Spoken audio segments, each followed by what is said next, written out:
آج پورے 10 سال کے عرصے کے بعد شاہ زین نے اپنی سرزمین پر قدم رکھا تو اس کا دل دھڑک اٹھا۔ 10 سال اس نے لندن میں گزارے اور خود کو ان کی ثقافت کے مطابق ڈھال لیا، لیکن اپنی مٹی کی سوندھی سوندھی سی خوشبو اسے ہر وقت اپنی جانب کھینچتی۔ پرسکون ہو کر اس مٹی کی خوشبو کو اپنے اندر کھینچتے ہوئے اس نے محسوس کیا اور پھر تہہ دل سے مسکرا دیا۔ ایئرپورٹ پر اس کے بابا اسے لینے آئے تھے۔ باپ سے گلے ملنے کے بعد اس کی آنکھیں نم ہو گئیں۔ کتنے عرصے تک وہ ان کے نرم سے لمس سے دور رہا۔ یہ سچ تھا کہ جنید خان آتے جاتے رہا کرتے تھے، لیکن پھر بھی ایک عرصہ ہو چکا تھا اسے حویلی میں آ کر ان کی آغوش میں رہتے ہوئے۔ وہ احساس ہی الگ ہوتا ہے جب آپ اپنے گھر میں اپنے ماں باپ کے سائے میں رہتے ہیں۔ جنید خان بھی اسے اپنے باہوں میں چھپا کر دل سے مسکرا اٹھے۔ وہ ان کا وارث اور شہزادہ بیٹا تھا جس پر انہیں تہہ دل سے مان تھا۔ گاڑی میں بیٹھے ہوئے انہوں نے حویلی کے معاملات پر بات چیت شروع کر دی۔ دراصل حویلی میں زرش کی شادی تھی اور اسی بہانے وہ واپس آتے ہوئے سب سے ملاقات بھی کر لینا چاہتا تھا۔ حیرت ہے بابا، زرش اتنی بڑی ہو گئی کہ آپ لوگ اس کی شادی کر رہے ہیں؟ اس نے بات کا آغاز کیا تو جنید خان کی اس کی بات پر سن کر مسکرا اٹھے۔ زرش بڑی ہو گئی ہے، تم نے کافی عرصے سے اس سے ملاقات نہیں کی۔ اسے یاد آیا کہ وہ چھوٹی سی چھوئی موئی سی لڑکی جو اس کی پھپھو کی بیٹی تھی اور پھپھو کے انتقال کے بعد اس کے بابا اسے اپنے ہمراہ ساتھ ہی لے آئے تھے۔ عمر میں اس سے تقریباً 10 سال چھوٹی تھی۔ آج دلہن بن کر کسی کی آنگن میں اترنے والی تھی۔ بچپن سے ہی سنہرے بالوں کو چٹیاں میں باندھے ہر وقت شوخی سی مسکراتی ہوئی زرش اسے بے حد پسند تھی، جسے وہ جی بھر کر تنگ کیا کرتا تھا۔ اس کی ماں اکثر ہی اسے سمجھاتی تھی کہ وہ اس کا بڑا بھائی ہے، لیکن حقیقت میں وہ خود بھی زرش کو اپنے قریب نہیں آنے دیتی تھی۔ عموماً طور پر ممانیوں کی طرح وہ اس پر ظلم و ستم تو نہیں کرتی تھیں، لیکن پھر بھی اسے ماں جتنی شفقت بھی نہیں دے پائیں۔ شاہ زین کی اپنی بھی 2 بہنیں تھیں، زارا اور نور۔ زارا زرش سے بڑی تھی اور شادی شدہ تھی، جبکہ نور اس سے کافی چھوٹی تھی۔ اس حویلی میں ان کے علاوہ ان کے چھوٹے ماموں کافی عرصہ آباد رہے اور پھر انہوں نے اپنے لیے علیحدہ گھر کا انتظام کر لیا اور وہیں شفٹ ہو گئے۔ ان کی بس ایک بیٹی تھی، عنایا۔ اس طرح شاہ زین پوری حویلی میں باپ اور چچا کا اکلوتا وارث تھا۔ عنایا عمر میں شاہ زین سے بڑی تھی، لیکن گھر والوں کا خیال تھا کہ عنایا کی شادی شاہ زین سے کر دی جائے گی تاکہ گھر کی بیٹی گھر میں ہی رہے اور دولت اور جائیداد بھی باہر نہیں جائے گی۔ لیکن شاہ زین کو اس پر تہہ دل سے اعتراض تھا کہ وہ گھر والوں کے اس فیصلے کو ماننا نہیں چاہتا تھا، کیونکہ وہ عنایا کو ہمیشہ اپنی بڑی بہن کی طرح سمجھتا تھا۔ عنایا خود بھی دلی طور پر شاہ زین سے وابستہ نہیں تھی۔ وہ جانتی تھی کہ اس کی اور شاہ زین کی عمر میں کافی فرق ہے، اس لیے وہ شاہ زین سے کبھی بھی اس طرح کی امید نہیں رکھتی تھی۔ گاڑی حویلی کی جانب رکی تو سب لوگ ہاتھوں میں پھول تھامے حویلی کے داخلی دروازے میں موجود تھے۔ سب کو دیکھ کر شاہ زین کے چہرے پر ایک مسکراہٹ پھیل گئی۔ وہ جلدی سے آگے بڑھتے ہوئے ماں کے گلے لگا۔ نور بیگم تو ایک پل کے لیے اس سے دور نہیں رہ پاتی تھی، اس لیے اسے کبھی بھی لندن بھیجنے کے حق میں نہیں تھی۔ پھولوں کی پتیوں سے اس کا استقبال کیا گیا اور سب نے گرم جوشی سے گلے لگاتے ہوئے اسے خوش آمدید کہا۔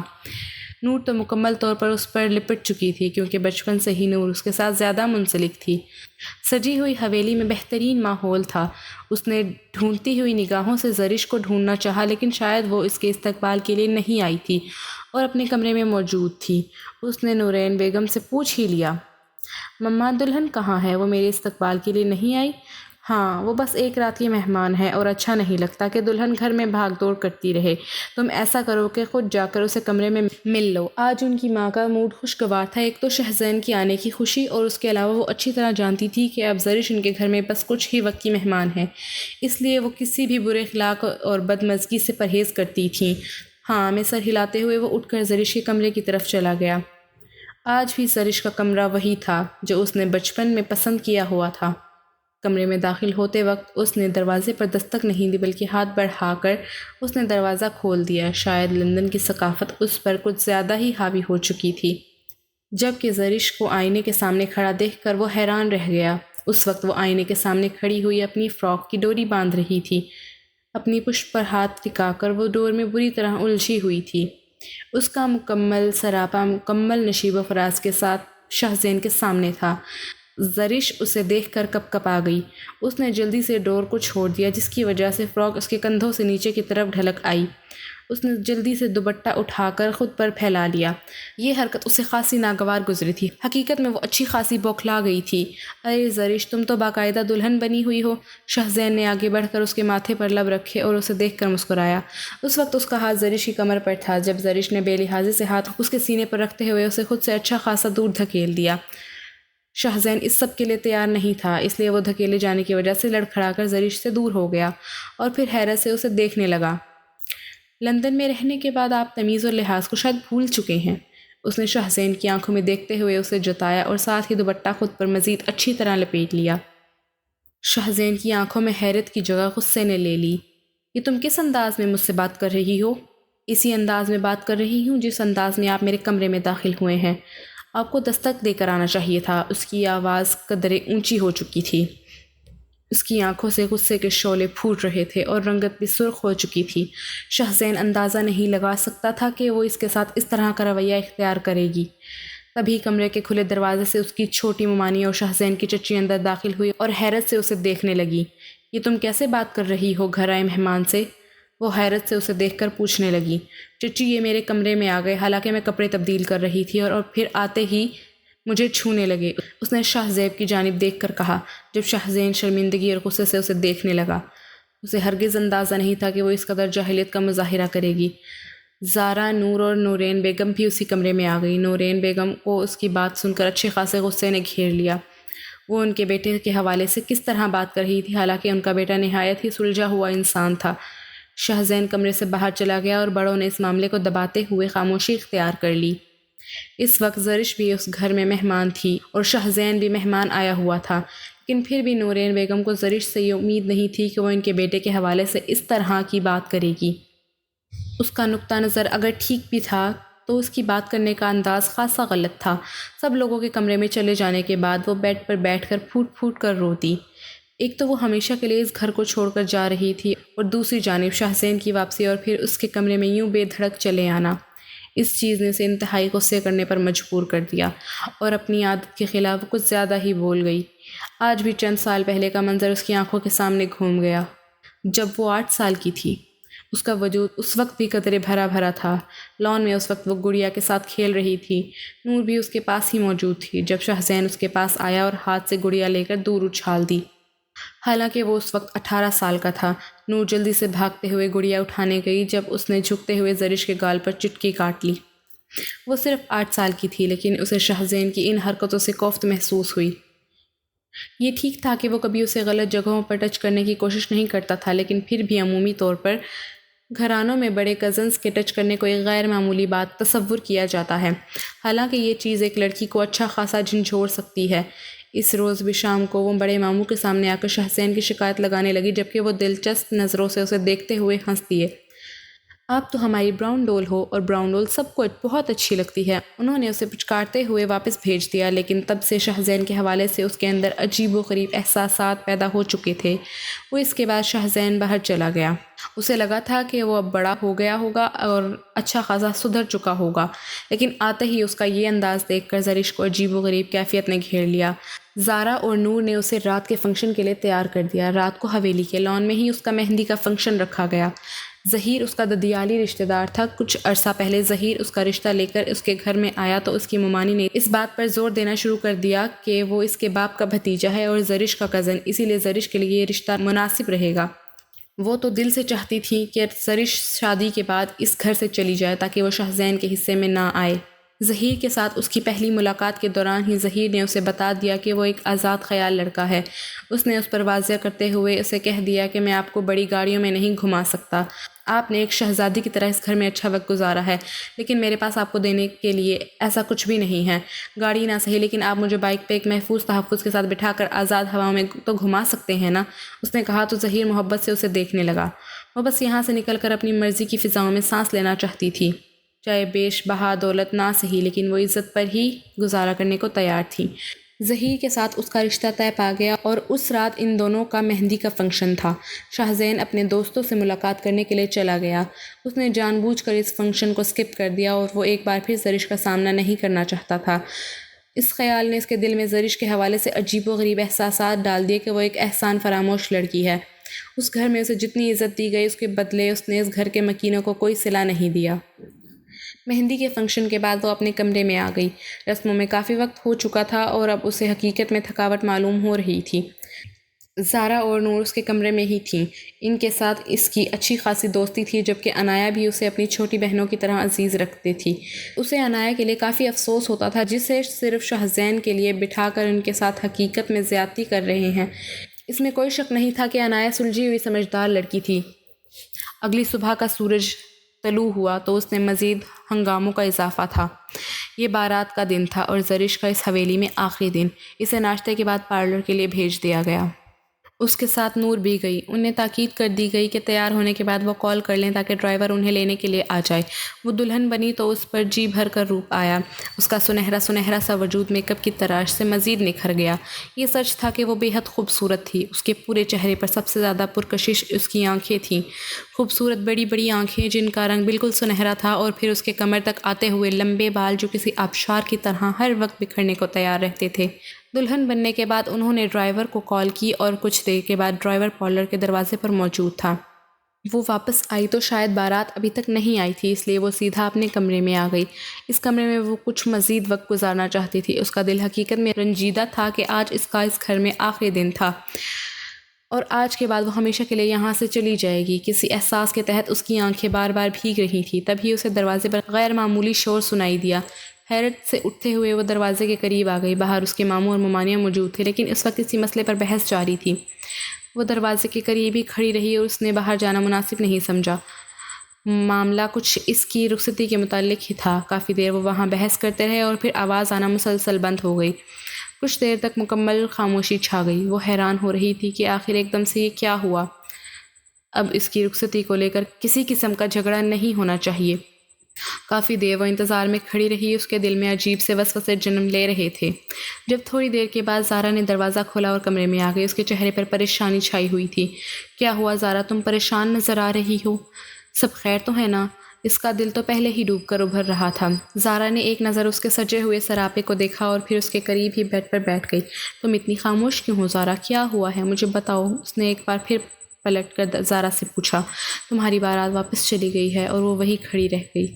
آج تک اس کی زندگی میں کوئی بھی ایسا کام نہیں ہوا تھا جس سے وہ دل سے سراہتی یا جو سراہے جانے کے قابل ہوتا۔ جب بھی کچھ ہوتا اس کے لیے برا ہی ہوتا۔ آخر کیوں ایسا کیوں ہوا ہے زارا؟ اس کی آنکھیں نم ہونے لگی اور دل بے چینی سے دھڑکنے لگا۔ اگر بارات واپس چلی جاتی تو اس کی کیا عزت رہ جاتی؟ جھگڑا ہو گیا ہے تمہارے ددیال اور بابا کے درمیان۔ زارا نے ایک بار پھر اسے مختصر سا جواب دیا۔ کس بات کا جھگڑا؟ مجھے تم کھل کر کیوں نہیں بتا رہی زارا؟ ایسا نہیں تھا کہ بس کچھ ہی دنوں کے اندر سے ظہیر سے دلی وابستگی پیدا ہو گئی ہو، بلکہ وہ نہیں چاہتی تھی کہ ایک بار پھر یہ واقعہ بھی اس کی بدنصیبی سے جوڑ کر اسے رسوا کیا جائے۔ وہ اچھی طرح جانتی تھی کہ حویلی میں ایک بار جس کی بارات واپس پلٹ جائے پھر مڑ کر کبھی اس کی بارات نہیں آتی۔ وہ اپنا شمار راہ تک تین بدنصیب دلہنوں میں نہیں کروانا چاہتی تھی۔ تمہارے سسرال والوں کا کہنا تھا کہ پھپھو جان کا حصہ تمہارے نام پر منتقل کروا دیا جائے، جبکہ بابا جانتے تھے کہ وہ لوگ لالچ میں یہ سب کچھ کہہ رہے ہیں، وہ بھی صرف اس لیے کہ جائیداد میں تمہاری امی کا حصہ تمہارے نام منتقل ہو جائے۔ زارا کی بات سن کر بس وہ حیرت سے کھڑی رہ گئی۔ اسے یقین نہیں آ رہا تھا اس نے جن لوگوں کو سادہ اور محبت سے بھرا ہوا سمجھا، وہ لوگ اس قدر عجیب و غریب سازش کے تحت اس کے لیے یہاں موجود تھے۔ شاید ان کے ذہن میں یہ لالچ جنم لے چکا تھا کہ اس کے ماموں اس کی ماں کی جائیداد میں سے حصہ اس کے نام ٹرانسفر کر دیں گے۔ وہ خاموشی سے بیڈ پر بیٹھ گئی، پورا وجود نڈھال سا ہو چکا تھا۔ تبھی زارا نے اسے دیکھتے ہوئے دوسری خبر سنائی جو اس کے لیے مزید قیامت خیز تھی۔ کچھ ہی دیر میں تمہارا نکاح شاہزین سے ہو جائے گا۔ اور وہ بے یقینی سے زارا کو دیکھتی رہ گئی۔ کیا مطلب ہے تمہارا؟ یہ بابا اور چچا جان کا فیصلہ ہے، انہوں نے ہی مجھے بھیجا ہے تاکہ تمہیں ذہنی طور پر تیار کر دوں۔ کچھ دیر میں تمہارا نکاح شاہزین کے ساتھ ہو جائے گا۔ زارا کے چہرے پر بھی خوشی نہیں تھی، شاید وہ بھی نہیں چاہتی تھی کہ اس کا بھائی قربانی کا حصہ بن جائے۔ وہ میرے ساتھ ایسا کیسے کر سکتے ہیں؟ میں خود بات کرتی ہوں ماموں جان سے۔ وہ اپنا لہنگا سنبھالتی ہوئی اٹھ کھڑی ہوئی۔ جب زارا نے اسے کوفت سے دیکھا، اس میں تمہارے ساتھ کہیں بھی ناانصافی نہیں ہو رہی زرش، ناانصافی میرے بھائی کے ساتھ ہو رہی ہے، نہ کہ تمہارے ساتھ۔ تمہیں احتجاج کا کیا حق ہے؟ حق ہے مجھے، میں کوئی جانور نہیں ہوں جس کے ساتھ مرضی باندھ دیا جائے۔ میرے بھی احساسات ہیں اور میں شاہزین سے شادی نہیں کروں گی۔ یہ کہتے ہوئے وہ دروازہ کھول کر باہر چلی گئی۔ لہنگا سنبھال کر وہ سیڑھیوں سے اترتی چلی جا رہی تھی جب لاؤنج میں بیٹھے ہوئے مہمانوں نے اسے عجیب و غریب نظروں سے دیکھا۔ وہ سیدھا اپنے ماموں کے کمرے میں چلی گئی۔ شاید زندگی میں پہلی بار اس نے خود کے لیے سٹینڈ لے کر اپنے حق میں کھڑی ہو چکی تھی۔ جو بھی تھا اسے شاہ زین کے ساتھ نکاح منظور نہیں تھا۔ دروازہ کھول کر وہ جیسے ہی اندر داخل ہوئی اس وقت دونوں ماموں کے ساتھ کچھ مہمان بھی موجود تھے، جبکہ ارد گرد کے لوگ اسے حیرت سے دیکھ رہے تھے۔ ماموں، میں آپ سے بات کرنا چاہتی ہوں۔ اس نے حد درجہ اپنے لہجے کو دھیما رکھا۔ پہلی بار جمشید خان نے اسے حیرت سے اور پھر ناگواری سے دیکھا۔ تم یہاں پر کیا کر رہی ہو زرش؟ یہ اس کے چھوٹے ماموں صابر خان تھے۔ ایک لمحے کے لیے اسے اپنی سنگین غلطی کا احساس ہوا، اسے یہاں نہیں آنا چاہیے تھا، لیکن پھر اس نے خود کو مضبوط کیا۔ فیصلہ اس کی زندگی کا تھا۔ ماموں، میں ساری زندگی انتظار کر لوں گی یا پھر ایسے ہی گزار لوں گی، لیکن میں شاہ زین سے نکاح نہیں کر سکتی، اس نے کہا، اور کمرے میں موجود مکین سب اسے دیکھتے رہ گئے۔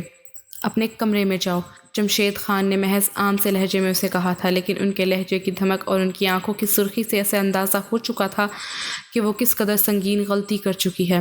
الٹے قدموں واپس پلٹ کر وہ جلدی سے اپنے کمرے میں چلی گئی۔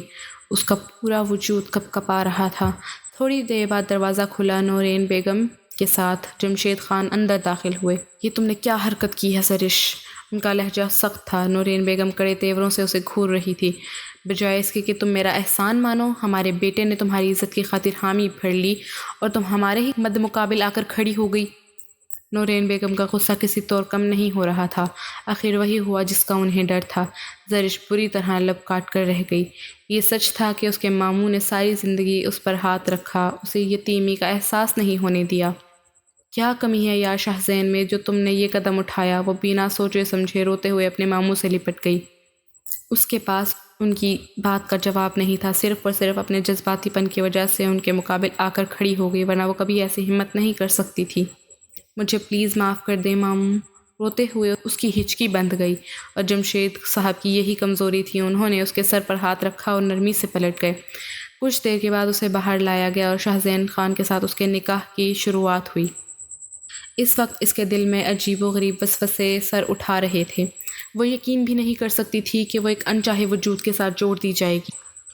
ایسا نہیں تھا کہ وہ دیکھنے میں خوبصورت نہیں تھا، وہ دیکھنے میں بلا کی عمدہ پرسنالٹی کے ساتھ ساتھ ذہانت بھی رکھتا تھا، بااخلاق اور تمیزدار۔ بس زرش ہی اس سے کھار کھاتی تھی۔ نکاح نامے پر دستخط کرتے ہوئے اس کے ہاتھ بری طرح کپ کپا رہے تھے۔ نہ جانے شاہ زین اس سے کیسا رویہ اختیار کرتا ہے۔ اس کی پہلی ملاقات تھی، مکمل طور پر بدمزگی کی علامت تھی، جبکہ دوسری جانب شاہ زین کا بھی حال اس سے مختلف نہیں تھا۔ اس رات وہ جتنی امیدیں اور امنگیں لے کے اس سے ملنے آیا تھا، اس نے اتنی ہی مایوسی ہوئی تھی۔ زرش ایک جاہلانہ سوچ کی لڑکی تھی۔ اسے لگتا تھا کہ وہ تو اس کی کزن ہے، اس لحاظ سے ان کے درمیان ہنسی مذاق کا رشتہ مضبوط ہونا چاہیے، لیکن اس کے مقابلے میں زرش نے لوگوں کے درمیان اس کی عزت 2 ٹکے کی کر دی۔ سب کی نظروں میں خود کو گرا ہوا محسوس کر کے اس کو شرمندگی نے گھیر لیا۔ اس لیے وہ اس رات اس کی مہندی کا فنکشن اٹینڈ کرنے کے بجائے دوستوں کے ساتھ نکل گیا، اور صبح بھی اس کا یہی ارادہ تھا۔ جب اسے معلوم ہوا کہ زرش کی بارات پر ہنگامہ ہو چکا ہے، کیونکہ زرش کا چچا یہ چاہتا تھا کہ زرش کی ماں کی جائیداد زرش کے نام پر منتقل کر دی جائے۔ اگرچہ یہ کوئی بے بنیاد مطالبہ نہیں تھا، لیکن ان لوگوں کو اس وقت یہ مطالبہ کرنے کا کوئی حق نہیں تھا۔ انہوں نے زرش کے باپ کے رشتہ داروں کا خیال کرتے ہوئے انہیں زرش کا ہاتھ تھما دیا، لیکن اس کا مطلب یہ نہیں تھا کہ وہ ان کے ہر بے بنیاد مطالبے کو ماننے کا حق رکھتے تھے۔ اصولی طور پر تو زرش کے نگران کے طور پر انہیں کچھ شرائط و ضوابط رکھنی چاہیے تھی، لیکن انہوں نے اعتماد کیا، جبکہ وہ لوگ اپنی لالچی سوچ کو ان کے سامنے کھولنے میں کامیاب ہو گئے۔ اس روز اس کے باپ نے اسے دیکھتے ہی کہہ دیا کہ اسے زرش سے نکاح کرنا چاہیے، کیونکہ گھر میں کوئی اور لڑکا نہیں تھا، تو مجبوراً اس کے گلے میں ہی زرش کو باندھ دیا گیا۔ اس کے باپ نے ایک مدت کے بعد اس سے کوئی خواہش کی تھی۔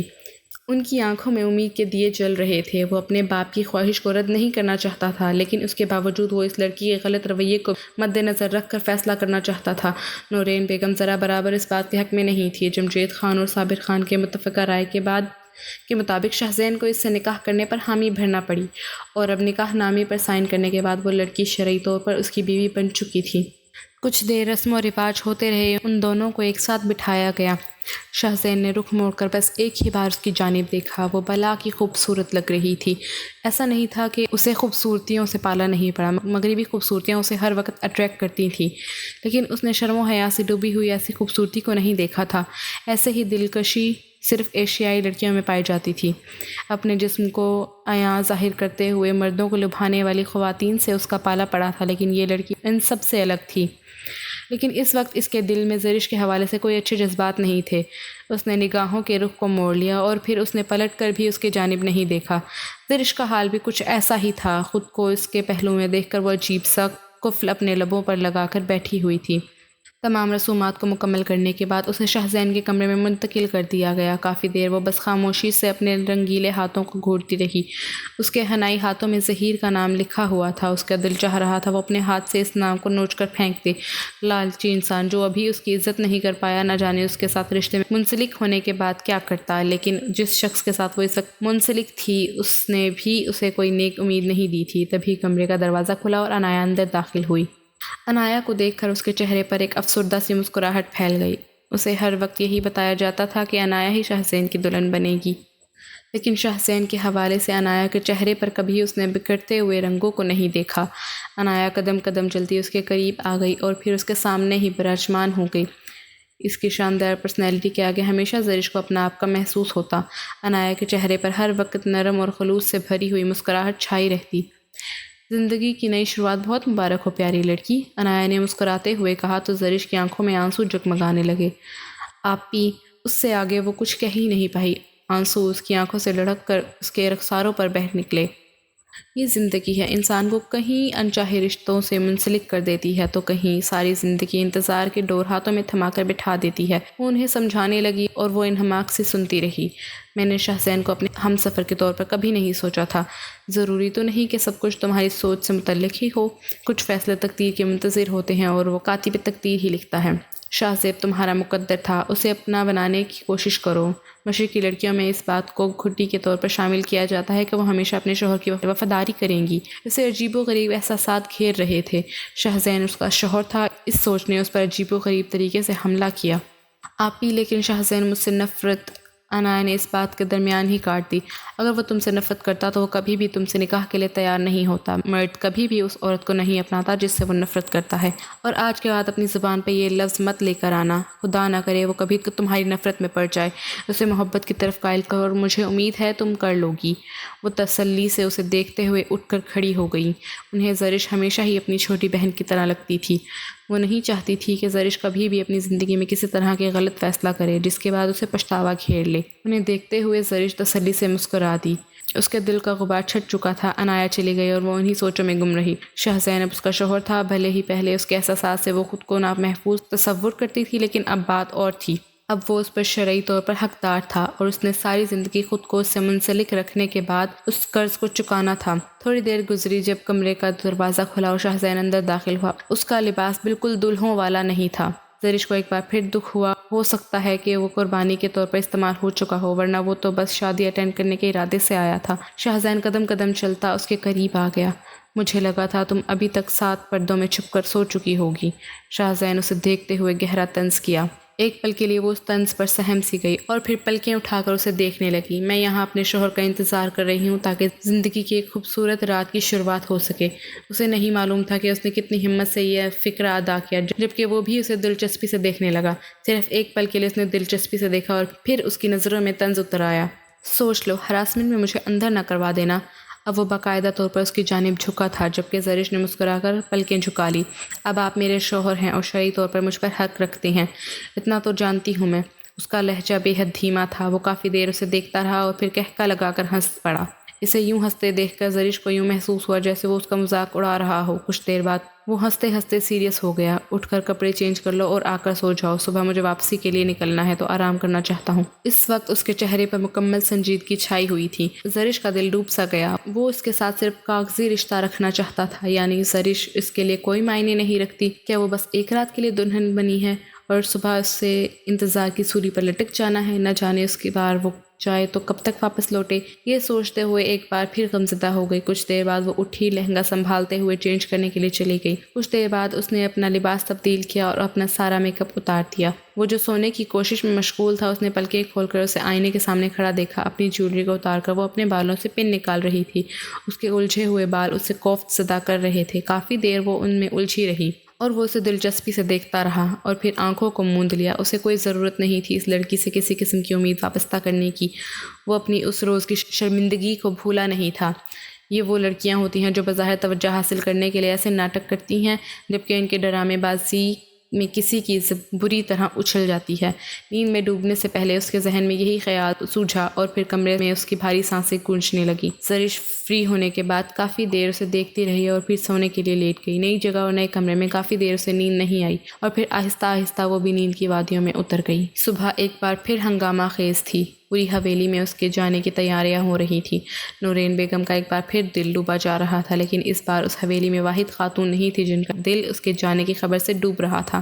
بھلے ہی وہ صبح ہوتے ہی اس کے کمرے سے نکل گیا، لیکن پھر بھی اس کے سامنے اس کا دل عجیب و غریب وسوسوں کا شکار تھا۔ نہ جانے اب وہ پلٹ کر آئے کبھی یا نہیں۔ اس کی آنکھیں بار بار نم ہو رہی تھیں۔ زندگی نے اسے کچھ بھی نہیں دیا۔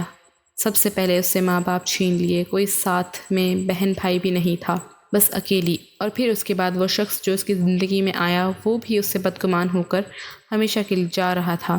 وہ کمرے میں آیا تو زرش اسے امید بھری نظروں سے دیکھتی رہی، لیکن نہ اس نے زرش کی طرف دیکھا اور نہ ہی اس سے کوئی واسطہ رکھا۔ اپنے سامان کو اٹھانے کے بعد وہ کمرے سے جانے لگا تو زرش آگے بڑھ کر اس کا بازو تھام لیا۔ میں آپ کا انتظار کروں گی شہزین۔ وہ اس کی بات سن کر پلٹ کر اسے دیکھنے لگا۔ اس کی ضرورت نہیں۔ اس کا اکھڑا ہوا جواب سن کر زرش کو ایک بار پھر شدید رونا آیا۔ اس کا دل چاہا کہ وہ آگے بڑھ کر اس کے گلے لگ جائے، لیکن فطری شرم و حیا آڑے آ چکی تھی۔ اگر آپ مجھ سے ناراض ہو کر جا رہے ہیں تو مجھے معاف کر دیں، لیکن اب میں آپ کی بیوی ہوں۔ میرے پاس ان فضولیات کا وقت نہیں ہے کہ میں ناراض ہوتا پھروں، اور ویسے بھی یہ بات مجھے یاد کروانے کی ضرورت نہیں ہے کہ تم میری بیوی ہو، میں اچھی طرح جانتا ہوں۔ یہ کہتے ہوئے وہ کمرے سے باہر چلا گیا۔ وہ وہیں بیٹھی رہ گئی۔ نہ جانے کتنی ہی دیر وہ روتی رہی۔ اس کے آنسو ٹوٹ کر اس کے ہاتھوں پر گر رہے تھے۔ سب سے ملاقات کرنے کے بعد وہ جمشید خان اور نورین بیگم کے ساتھ چلا گیا۔ ایئرپورٹ پر پہنچ کر جمشید خان نے اسے گلے سے لگا لیا۔ اتنا یاد رکھنا کہ تم اس گھر میں اپنی ایک امانت چھوڑ کر جا رہے ہو۔ مجھے امید ہے کہ تم یہ بات نہیں بھولو گے، جمشید خان نے اس سے کہا تو وہ مسکراتے ہوئے انہیں دیکھنے لگا۔ وہ اپنے بابا کی امیدوں پر ہمیشہ پورا اترتا تھا، لیکن اس بار اسے اندازہ نہیں تھا کہ وہ پورا اتر پائے گا یا نہیں، اس لیے وہ واپسی کے لیے پلٹ گیا اور یہاں بس کچھ دن قیام کے لیے آیا تھا، لیکن یہاں پر ایک مضبوط رشتے میں منسلک ہو کر واپس جا رہا تھا۔ اس نے اس رات زرش کو نہیں دیکھا اور پھر حیرت انگیز طور پر اس نے زرش کے رویے میں تبدیلی دیکھی۔ اس نے یہی محسوس کیا تھا کہ ہو سکتا ہے وہ بس بناوٹی طور پر اسے اس چیز کا اظہار کر رہی ہو تاکہ شاہزین اس کے ساتھ کوئی برا رویہ نہ اختیار کرے، اور پھر جاتے ہوئے اس کا منت بھرا لہجہ شاہزین کو بار بار یاد آ رہا تھا۔ اپنے سر کو جھٹک کر اس کے خیالوں کو پسے پشت ڈال کر وہ اپنے دھیان کو اپنے سفر سے منسلک کرنے لگا۔ لندن کی ٹھنڈی ہواؤں نے ایک بار پھر خوش دلی سے اس کا استقبال کیا۔ 10 سال اس نے یہاں پر گزارے تھے اور یہ سب کچھ بھی اسے اپنا اپنا لگتا تھا۔ اس کی دوست جینی اس کی منتظر تھی۔ جینی نے آگے بڑھتے ہوئے اسے گلے سے لگا لیا۔ یہاں پر اس نے کافی لڑکیوں سے دوستی کی، لیکن آج تک وہ اپنی حدود کو نہیں بھولا تھا۔ وہ یہی چاہتا تھا کہ اگر وہ شادی کرے گا تو اپنے باپ کی مرضی سے، کیونکہ اس کی نسل میں شرم و حیا صرف باپردہ اور حیادار بیوی کے ذریعے ہی منتقل ہو سکتی ہے۔ جینی کے ساتھ وہ فلیٹ میں آ گیا۔ تھکاوٹ سے اس کا برا حال تھا۔ کھانا کھانے کے بعد وہ آرام کی غرض سے لیٹ گیا، جبکہ جینی اس فلیٹ میں چھوڑ کر واپس چلی گئی۔ اب وہ حقیقت میں چلا گیا تھا۔ ایک پل کے لیے اسے لگا تھا ہو سکتا ہے وہ بس اس سے اپنی ناراضگی کا اظہار کرنا چاہتا ہو، لیکن ایسا نہیں تھا۔ ان کے درمیان ایسا گہرا رشتہ نہیں تھا کہ وہ اپنی ناراضگی کا اظہار کرتا پھرے، اس لیے سچ مچ اسے چھوڑ کر چلا گیا۔ شاید اس کے لیے اس رشتے کی کوئی اہمیت ہی نہیں تھی۔ گھر میں سب ویسے کے ویسے ہی تھے، بس نورین بیگم نے اپنا رویہ حد سے زیادہ سخت کر لیا۔ عنایا کی منگنی بھی اس کی پسند کے مطابق کر دی گئی۔ اسی طرح دن گزرتے گزرتے 1 مہینہ ہونے کو آیا تھا۔ گھر میں سبھی لوگ اس سے بات چیت کیا کرتے تھے، لیکن وہ جب بھی بات کرنے کی کوشش کرتی تو شاہزین نہ صحیح اس کے میسیجز اور نہ ہی اس کی کال کو اٹینڈ کرتا تھا۔ وہ اس کے کسی بھی پیغام کو سننا نہیں چاہتا تھا۔ بالآخر اس نے امید چھوڑ دی۔ وہ اکتا چکی تھی بار بار اس شخص کے سامنے اپنا آپ ظاہر کرتے کرتے۔ اس دن بھی تہجد میں وہ بے اختیار رو پڑی۔ یا اللہ، میں ہی آخر کیوں؟ مجھ میں ایسی کون سی کمی ہے جو ہر رشتہ میں کھو دیتی ہوں؟ تو نے اگر میرے حق میں بہتر کو منتخب کیا ہے تو اسے میرے لیے بہترین بنا، اسے میری جانب مائل کر۔ روتے روتے اس نے اپنا سر ہاتھوں پر گرا لیا۔ اسے اب اس کے علاوہ اور کوئی سہارا نظر نہیں آتا تھا۔ گھر میں کوئی بھی شاہزین کے متعلق اس سے پوچھتا تھا تو وہ انہیں یہی بتاتی تھی کہ شاہزین اور اس کی بات چیت ہوتی ہے اور وہ بہت خوش ہیں، لیکن حقیقت یہی تھی کہ شاہزین نے ایک بار بھی اس سے رابطہ نہیں کیا تھا۔ اپنے ٹوٹے ہوئے سلسلے کو ایک بار پھر جوڑ کر وہ لندن کی فضاؤں میں گم ہو گیا۔ 1 مہینہ ہونے کو آیا تھا، لیکن اسے نہ ہی اس لڑکی کی یاد آئی اور نہ ہی اس نے اسے یاد کرنا گوارا سمجھا۔ اس روز بھی وہ آفس سے باہر نکلا تو جینی کے ساتھ لانگ ڈرائیو کا ارادہ رکھتا تھا۔ شام کو اس نے جینی کے ساتھ کافی پی اور لانگ ڈرائیو پر چلے گئے، لیکن اس روز شاید مقدر اس کے ساتھ نہیں تھا۔ جب اسے محسوس ہوا کہ گاڑی کی بریک فیل ہو چکی ہے تو بے اختیار ہی اس کا دل کی دھڑکن تیز ہو گئی۔ وہ مسلسل گاڑی کو اپنے کنٹرول میں کرنے کی کوشش کر رہا تھا، لیکن اس کے ہاتھ بری طرح کپ کپا رہے تھے۔ یہ سچ تھا کہ وہ ایک حوصلہ مند انسان تھا، لیکن اس کے باوجود سچویشن ایسی تھی جہاں اسے کچھ سمجھ نہیں آ رہا تھا۔ موت بالکل اس کے سامنے تھی۔ اس پل اسے یقین کر لیا کہ اب اس کا پردیس میں شاید آخری وقت آ چکا ہے۔ دل میں مضبوط ارادہ رکھنے کے باوجود اس کے ذہن کی اسکرین پر جمشید خان کا چہرہ لہرایا۔ وہ اپنے باپ کی خوابوں کی تکمیل تھا، وہ ان کی ضعیفی کا آخری سہارا، نورین بیگم کے دل کا سکون۔ ان کا اس کے بغیر کیا بنتا؟ وہ اپنی بہنوں کا نگہبان تھا اور آخر زرش اس کا دل اس نام پر ہلکا سا دھڑکا۔ وہ بھی تو اس کے نام کے ساتھ منسلک تھی، تو کیا بس اس کے درمیان رشتہ بس یہی تک تھا؟ سامنے سے آتی ہوئی گاڑی اسے صاف دکھائی دے رہی تھی اور پھر وہ گاڑی اس کی گاڑی سے ٹکرائی۔ نہ جانے یہ تصادم کتنا تیز تھا، لیکن اس کا ذہن بری طرح مفلوج ہو گیا۔ ارد گرد بس چیخوں کا شور تھا، جینی کی چیخیں، دوڑتے ہوئے لوگ، خوفزدہ نظریں اور اس کا درد کرتا ہوا جسم۔ آخری منظر جو اس نے دیکھا، وہ لوگ اس کی جانب دوڑ رہے تھے۔ اس نے اپنی بند ہوتی آنکھوں کو کھول کر اپنے باپ کو پکارنا چاہا، لیکن اس کے لبوں نے ہلنے سے انکار کر دیا اور کچھ ہی دیر میں وہ ہوش و حواس سے بیگانہ ہوتا چلا گیا۔ یہ حادثہ حقیقت میں خوفناک تھا۔ اس کے جسم پر لاتعداد چوٹیں تھیں۔ کتنے ہی دن وہ ہوش و حواس سے بیگانہ رہا۔ جمشید خان اس کے حادثے کی خبر سنتے ہی بے تابی سے لرز اٹھے۔ وہ دوسرے ہی روز کے پاس پہنچ گئے تھے۔ اس کے جسم پر لاتعداد زخم تھے اور بازو پوری طرح ٹوٹ چکا تھا۔ جینی اس حادثے میں انتقال کر گئی تھی اور گاڑی مکمل طور پر تباہ ہو گئی۔ معجزاتی طور پر اس کی جان بچ چکی تھی۔ کتنے دنوں بعد اسے ہوش آیا تو اس نے خود کو ہسپتال کے کمرے میں دیکھا۔ ڈاکٹرز کی آنکھوں میں امید اتر آئی۔ اسے ہوش آ چکا تھا۔ سب سے پہلے جمشید خان کے ساتھ اس نے ملاقات کی۔ اسے یقین ہی نہیں آیا تھا کہ وہ زندہ بچ چکا ہے۔ جمشید خان کو دیکھتے ہوئے اس نے آنکھوں سے آنسو گر پڑے۔ انسان جتنا بھی مضبوط ہو، موت اور اپنوں سے جدائی اس طرح بری طرح خوفزدہ کر دیتی ہے۔ ہر انسان کی خواہش ہوتی ہے کہ اگر وہ دم توڑے تو اس کے اپنے اس کے قریب ہوں، جن کے لمس کو وہ محسوس کرے، جن کے لب اس کے لیے دعا گو ہوں، جن کی آنکھوں میں اس کے لیے حقیقی درد ہو۔ جینی کے انتقال کی خبر سنتے ہی اسے مزید دکھ نے گھیر لیا۔ یہ سب کچھ اس کی وجہ سے ہوا تھا۔ جینی اس کی بہترین دوست تھی، جس نے ہر مشکل موقع پر اس کا ساتھ دیا تھا، اور آج یہ ساتھ بھی اسے چھوٹ چکا تھا۔ جمشید خان نے اسے کتنے ہی دن ہاسپٹلائز رکھا اور پھر اسے لے کر فلیٹ میں آ گئے۔ انہوں نے پختہ ارادہ کر لیا تھا کہ وہ اسے لے کر پاکستان جائیں گے، اور ان کی ضد کے آگے شاہ زین نے بھی ہار مان لی تھی۔ اس کے لیے وہ دن قیامت سے کم نہیں تھا جس دن شاہ زین کا حادثہ ہوا۔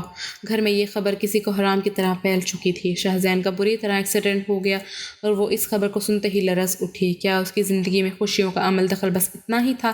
اس کی آنکھوں سے مسلسل آنسو گر رہے تھے اور لب دعا گو تھے۔ نورین بیگم تو ٹوٹ کر بکھر چکی تھیں۔ اس کے ماموں دوسرے ہی روز شاہ زین کے پاس چلے گئے، لیکن اس کا دل کسی بن پانی مچھلی کی طرح تڑپ رہا تھا۔ جمشید خان نے انہیں شاہ زین کی جو حالت بتائی وہ بے حد تکلیف دہ تھی۔ کتنے ہی روز سے تکلیف میں گزر گئے اور پھر وہ پرسکون سی خبر اسے سننے کو ملی۔ ماموں اسے واپس لے کر آ رہے تھے۔ اس نے پختہ ارادہ کر لیا تھا وہ اپنے ہاتھوں سے اس کا خیال رکھے گی اور اسے بالکل ٹھیک کر دے گی۔ اس نے ہر لمحہ اس کے لیے دعا کی تھی، اس کی زندگی کی دعا۔ جمشید ماموں نے انہیں یہ بھی بتایا تھا کہ جس گاڑی میں حادثہ پیش آیا اس گاڑی میں شاہ زین کے ساتھ کوئی لڑکی بھی موجود تھی اور اس لڑکی کی ڈیتھ ہو چکی ہے۔ یہ خبر بھی اس کے دل میں کسی وسوسے کی طرح پھیل گئی۔ جہاں اسے اس لڑکی کی موت پر افسوس ہوا، وہیں عجیب سے وسوسوں نے گھیر رکھا تھا۔ ہو سکتا ہے کہ شاہ زین اس لڑکی سے محبت کرتا ہو، لیکن پھر اس نے اس خیال کو اپنے ذہن سے جھٹک دیا۔ اسے صرف اور صرف شاہ زین کی فکر ہونی چاہیے تھی اور وہ ایک پل بھی اس کی فکر سے غافل نہیں ہو سکتی تھی۔ بالآخر وہ روز حویلی میں آ گیا۔ اس کی حالت ناقابل بیان تھی۔ اسے اپنے کمرے میں منتقل کر دیا گیا اور ہر روز فیملی ڈاکٹرز اس کے چیک اپ کے لیے موجود ہوتے۔ زرش نے مسلسل اس کی دیکھ بھال شروع کر دی تھی۔ وہ ہر لمحہ اس کے پاس ہوتی۔ شاہ زین کو بھی کسی چیز کا ہوش نہیں تھا۔ جہاں وہ اپنے زخموں سے بے حال تھا، وہیں اسے جینی کا دکھ اندر ہی اندر کھائے جا رہا تھا۔ اسے ارد گرد کوئی فکر نہیں تھی۔ وہ اس کے لیے اپنے ہاتھوں سے کھانا لے آتی اور پھر اسے سہارا دے کر بٹھا کر اپنے ہاتھوں سے کھلاتی۔ اس کی بینڈیج بھی اپنے ہاتھوں سے کرتی اور اس وقت وہ مکمل طور پر زرش کے رحم و کرم پر تھا۔ اس کے چہرے پر بھی جا بجا زخم تھے۔ وہ بولنے سے بھی گریز کرتا تھا۔ اس شام وہ اس کے لیے گرم دودھ لے کر آئی تو وہ دوسرے بازو کو اپنے ماتھے پر ٹکائے افسردہ سا لیٹا ہوا تھا۔ زرش نے دودھ اس کی جانب بڑھایا اور اس کے قریب بیٹھ گئی۔ اس روز نے پہلی مرتبہ دیکھا تھا کہ شاہ زین کی آنکھوں سے آنسو بہہ رہے تھے۔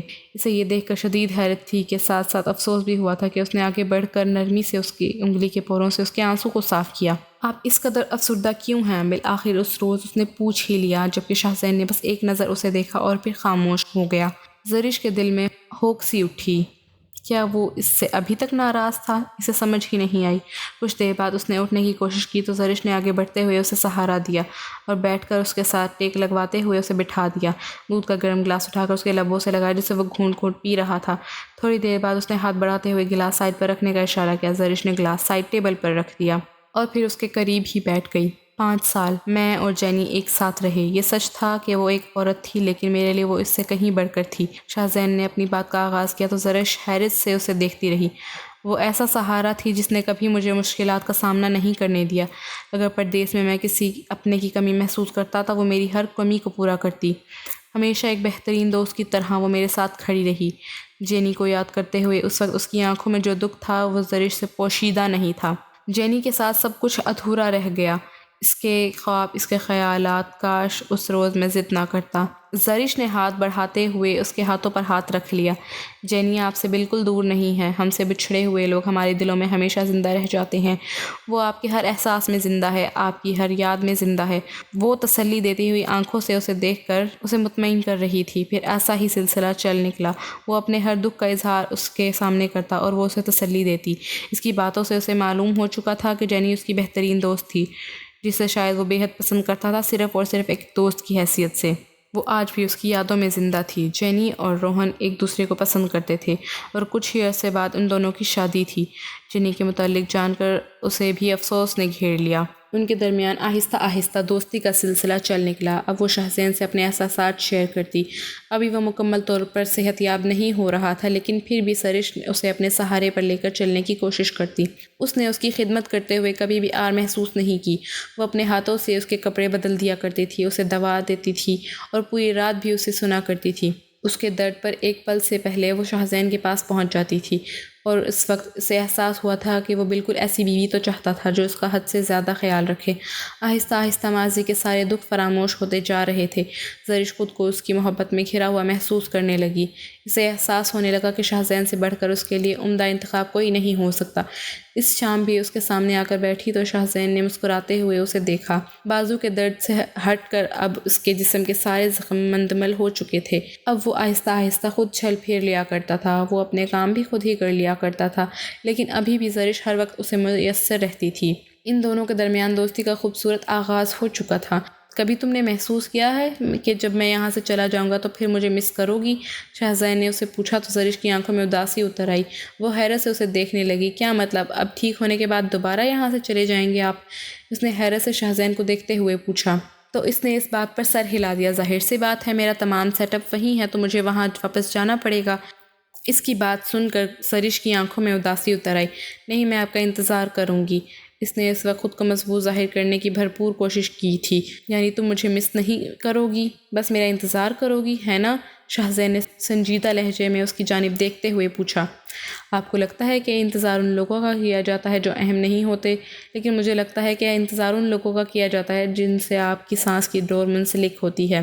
یہ کہتے ہوئے وہ اٹھ کر چلی گئی اور شاہزین بس اس کے لہجے کو محسوس کرتا رہ گیا، جس میں نمی کھلی ہوئی تھی اور اس کی سنہری آنکھوں کے جذبات اس پر واضح تھے۔ وہ پرسوچ نظروں سے اس کی پشت کو گھور رہا تھا۔ اس بات میں کوئی شک نہیں تھا کہ زرش اس سے محبت کرنے لگی تھی۔ کچھ دنوں کے بعد اس نے واقعی گھر میں اپنی تیاریوں کے سلسلے میں بات کی اور وہ یہاں پر صرف 10 دنوں کے لیے تھا۔ ایک بار پھر 3 ماہ یہاں پر قیام کرنے کے بعد وہ واپسی کے لیے تیاریوں میں مگن ہو گیا۔ کتنی عجیب بات تھی کہ ان 3 ماہ میں ایک بار پھر اس کے درمیان کوئی بھی رشتہ قائم نہیں ہو پایا۔ اب وہ مکمل طور پر صحت یاب تھا، لیکن اس کے باوجود اسے زرش کا احساس نہیں ہو رہا تھا۔ وہ اس سے کتنی محبت کرتی تھی اور وہ اسے چھوڑ کر جا رہا تھا۔ اس کی ساری شاپنگ اور اس کے جانے کی تیاریاں زرش نے اپنے ہاتھوں سے کی اور آخر اب 2 دن ہی باقی تھے۔ اس کے جانے پر زرش پر عجیب سی اداسی چھائی ہوئی تھی۔ اس کی آنکھیں ہر وقت رونے کو تیار رہتی تھیں۔ شاہزین کے چلے جانے کے بعد اس حویلی میں وہ کیسے رہے گی؟ یہ سچ تھا کہ اس نے اپنی پوری زندگی اس حویلی میں گزاری تھی۔ وہ یہاں کی نئی مکین نہیں تھی، لیکن اب اس کا دل بار بار اس شخص کی جانب ہمکتا تھا۔ کیا وہ اتنے عرصے میں مجھ سے محبت نہیں کر پایا؟ کیا وہ مجھ سے اس حد تک بھی منسلک نہیں ہو پایا جس حد تک وہ جینی سے منسلک تھا؟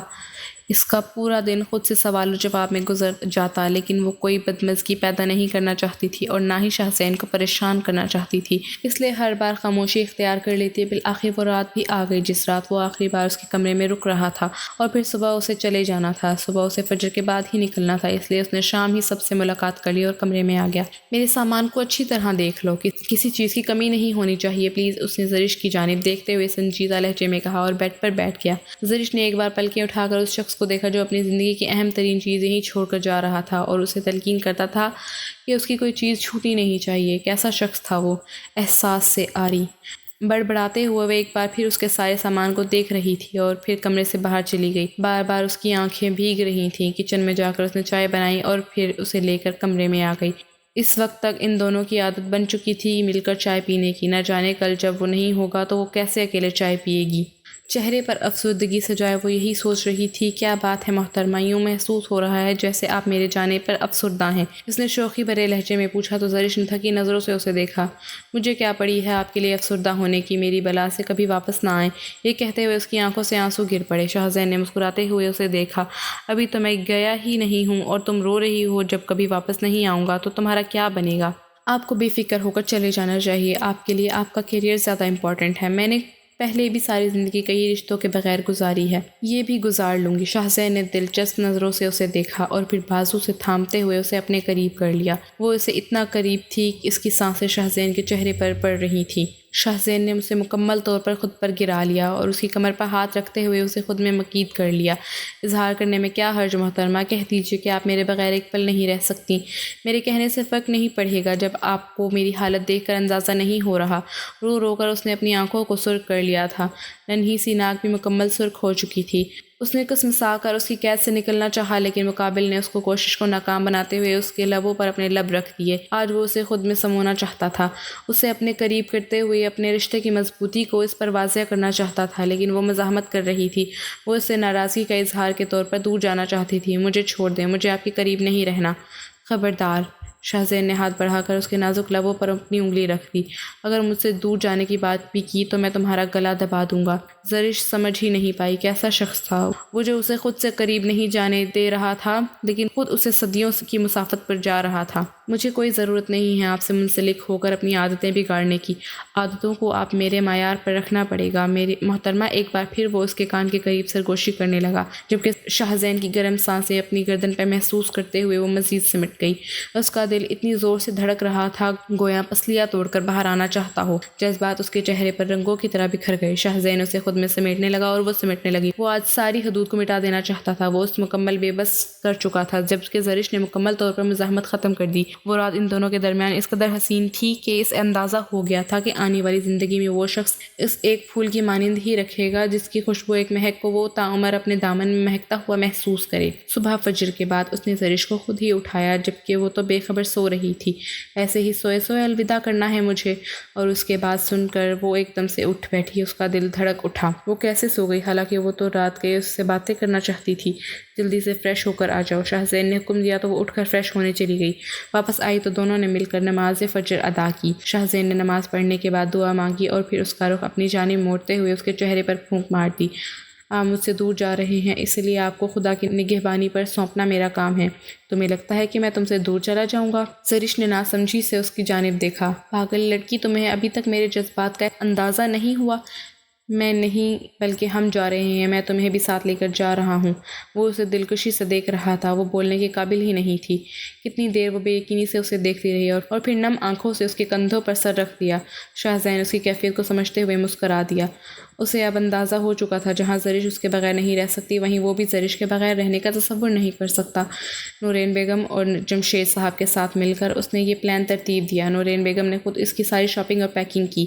اپنے بیٹے کی اس قدر خدمت کو دیکھ کر انہیں اندازہ ہو چکا تھا کہ زرش سے بہترین بیوی اس کے بیٹے کے لیے کوئی نہیں ہو سکتی۔ اب صرف وہ تھے، زندگی تھی اور خوشحالیاں تھیں، وہ تمام خوشیاں جن پر اس کا حق بنتا تھا۔ خدا زندگی میں جو کچھ چھینتا ہے، بے شک اس کے پاس بہترین نعم البدل ہوتا ہے، اور اسے اس بات پر پختہ یقین ہو چکا تھا۔